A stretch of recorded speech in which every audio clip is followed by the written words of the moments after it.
2020, my family was hit with the devastating news that my mom, the healthiest person I know, had been diagnosed with acute leukemia. In the midst of a global pandemic, it felt too surreal and terrifying to be true. She was in a very weakened state and needed to begin chemotherapy immediately. Visitors were not allowed into the cancer ward for the majority of her treatment due to COVID.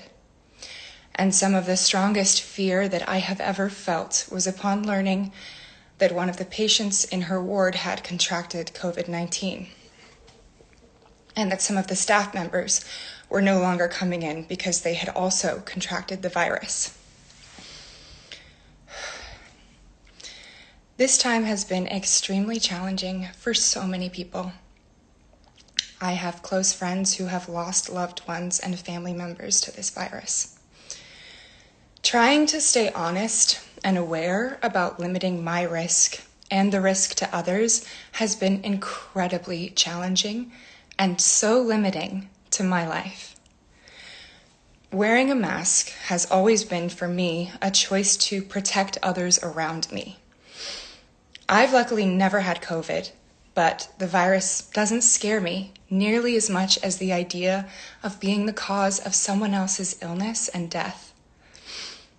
I see vaccinating as an extension of that desire to protect the most vulnerable in our society. I'm very happy to say, and lucky, that my mom has now completed her chemotherapy treatment, and her doctors have given her the all clear to get her vaccinations. They've also told her, however, that with her immune system compromised, she may only be protected at about 50% of what an average person would be with both shots. And that what is most important for her before she returns to her real life is that everyone closest to her is vaccinated. There are millions of people in the US who, even fully vaccinated, will not produce enough antibodies to be protected from the virus. This includes people who have had transplants, chemo patients, people who are HIV positive, those with autoimmune disorders, and those with certain blood cancers.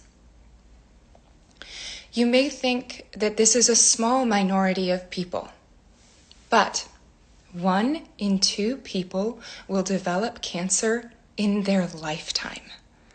A statistic that just boggles the mind. If you know or love someone with cancer, I ask you, would you get vaccinated for them, for the sake of your loved ones? What about for someone else's loved ones? Even if you've already had COVID, getting fully vaccinated strengthens the antibody and T-cell production and helps to protect you from variants and new strains of the virus. Your grandparents and immune-compromised friends will be safer if you are vaccinated, even if you've already been infected. There are so many vaccines available all over our country, and they are free. We are incredibly lucky to be in this position when nearly every other country in the world is behind us in supplies and availability. We have so many vaccines, and yet the average number of daily shots has declined steadily over the past few weeks, which means we may never reach herd immunity. Which means what? For those that are immunocompromised.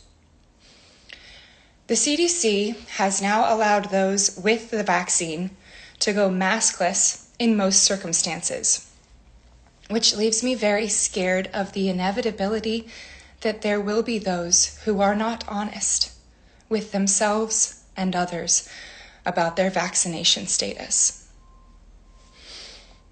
I ask you to think about the far-reaching consequences of your decision to get vaccinated, not just the personal ones. I beg you, if you haven't been vaccinated, please remain masked inside of public spaces for the safety of others.